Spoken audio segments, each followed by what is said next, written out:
পৃথিবীর বুকে গোটা ভারত বলিনি, গোটা পৃথিবী, গোটা ওয়ার্ল্ড, গোটা পৃথিবীর জমিনে আনাচে কানচে বাবজি বেলডাঙ্গার নাম কেন বলেন দেখিনি? শোনা আমার, আমি আসামে গেছি তো আমাকে বলছে হুজুর বাবরে মসজিদ সত্যি হয়েছে তো নাকি? দেখ খেপা, সত্যি হয়েছে মানে মোবাইলে তুমি দেখতে পেছ না? ইট লিয়ার জায়গা পাচ্ছিনি, আমরা কুটে থুবো খুঁজে পেছিনি, পাথর বালি সিমেন্ট লিয়ে কোথায় রাখবো জায়গা খুঁজে পেছিনি আমরা। হুজুর আমরাও যাব। কবে যাবা? এই নিয়ত করেছি আগামী জুম্মাতেই যাব। কি বুঝলেন? জুম্মাটাও পড়বো আর কিছু দিয়েও আসবো। আমি বললে এটা হলো মুসলমানদের আবেগ।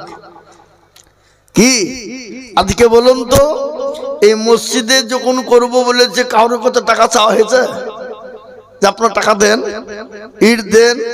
আমরা গ্রামগঞ্জে জালসাই চিলিয়ে দেও গো দেও গো দেও গো দেও গো, গলা ফাটিয়ে গেল, তাও মন উঠে না। আর আল্লাহ না জানতে না বুঝতে কে বলছে 80 কোটি, কে বলছে 1 কোটি, কে বলছে 80 কোটি দেবো বলেছিলাম আরো 20 দিয়ে 100 কোটি পুঁজি দিল, কেউ বলছে 100 টলি ইট, কেউ বলছে 200 কুইন্টাল রড, কেউ বলছে সিমেন্ট যা লাগে দিব। বলেন বলছে না? বলছে না? কথা বলেন। হ্যাঁ, বাজেট 300 কোটি টাকার কিন্তু উঠে গেছে তার ডবল।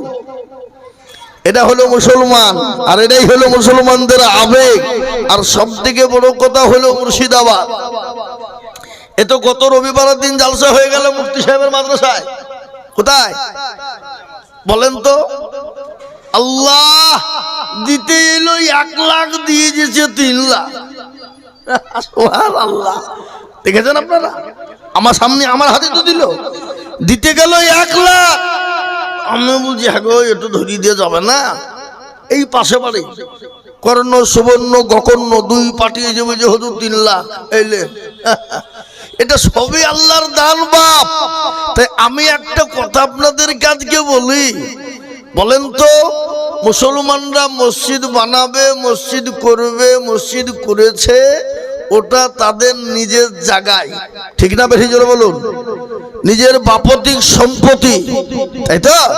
আচ্ছা বলেন, এই যে আপনারা এই তাতলাপাড়ায় যে 2 তলা মসজিদ করলেন মার্বেল টাইলস বসিয়ে, কোন হিন্দু ভাইকে বলেছেন যে আমাকে 2 কুইন্টাল রড দাও?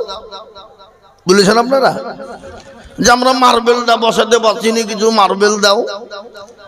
যে জাতি মসজিদ করার জন্য অন্য কারো কাছে হাত পাতে না, তাহলে সেই জাতি নিজের জায়গায় মসজিদ করবে। তো এর মধ্যে কিছু লোকের দেখছে বাবজি চুলকানি, চুলকানি বুঝেন তো নাকি?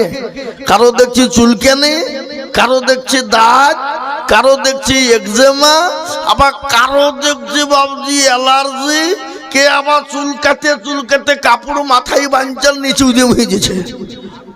হয়েছে না? হয়েছে না? কথা বলেন, হচ্ছে কিনা? হ্যাঁ, কিন্তু শুনেলেন এখানে বাবরি মসজিদ হচ্ছে, হবে, কেউ ঠেকাতে পারছে না, পারবে না, বলুন ইনশাআল্লাহ। এ দেখেন আবার হাইকোর্ট কত জনা কেস করছে, তো হাইকোর্ট রিজেক্ট করে দিয়েছে, তারা তাদের নিজের জায়গায় মসজিদ করবে। তো তোদের তো চুলকানি কেন? হাইকোর্ট বলিছে তোদেরও তো খিদিবিদি কেন? খারিজ করে দিয়েছে হাইকোর্ট, বলেছে আর কোন কেস বাবরির মধ্যে নিব না। অনেকখান থেকে হাইকোর্ট খারিজ করে দিয়েছে। সুতরাং এখানে মসজিদ যখন হয়েছে হবে, ঐতিহাসিক মসজিদ হবে না? হবে না? কি বলছেন আপনারা বলুন? হবে ইনশাআল্লাহ। এই বেলডাঙ্গাকে গোটা পৃথিবীর আনাচে কানাচে পৌঁছে দেওয়া হবে। একদিন গোটা পৃথিবীর মানুষ এই বেলডাঙ্গার মাটিতে একদিন পা দেবে, দেবে। সেটা হলো মসজিদের বদলায়। দেবে কি দেবে না? জোরে বলুন, দেবে। তাই আজ আমি বলবো বাপ, মুসলমানরা মসজিদ মাদ্রাসা বানাবে নিজের সম্পদ দিয়ে, আর যারা সকলের সম্পদ নিয়ে কারখানা মাদ্রার মন্দির অমুক তমুক বানাবে, তারা যদি আমাদের উপর বিরোধিতা করে, এটা অন্যায় হবে না ঠিক হবে? জোরে বলুন। আজকে আমার দেশের কেন্দ্রীয় সরকার মুসলমানদের বহু দিনকার পুরনো মসজিদ বাবরি 500 বছরের, যেখানে মানুষ নমাজ পড়েছে হাজারে হাজার, একটা ক্ষত বিক্ষত হয়ে আছে আমাদের বুক। সেই জমিকে কেড়ে নিয়ে তারা জবরদস্তি জোরমূলক, আমরা সুপ্রিম কোর্টে জিতেছিলাম, জানেন তো জানেন না, 4 বার আমরা জিতেছি। তারপরেও তারা মসনদের ক্ষমতায়, তারা সংসদের ক্ষমতায়, চেয়ারের গরমে তারা আমাদের কাছ থেকে কেড়ে নিয়ে তারা রাম মন্দির করেছে। তো আমরা মাথা পেতে নিয়েছি, নিয়েছি না লিনি? জোরে বলুন। হ্যাঁ, নিয়েছি, আমরা কিছুই বলিনি। তারপরেও আবার যদি মসজিদ করতে গিয়ে যদি হস্তক্ষেপ করে, আমরা মুসলমানরা এক বিন্দু রক্ত থাকতে ছেড়ে দিব? ছেড়ে দেব বলে মনে হয়? কথা বলেন। হ্যাঁ, আচ্ছা বলুন তো, আজকে ভারতবর্ষে মুসলমানরা ভিখারি নয়। আজকে তোমরা রাম মন্দির করেছো, কজন দেখতে যায় আর কজন দেখে আর কজন টাকা দেয়?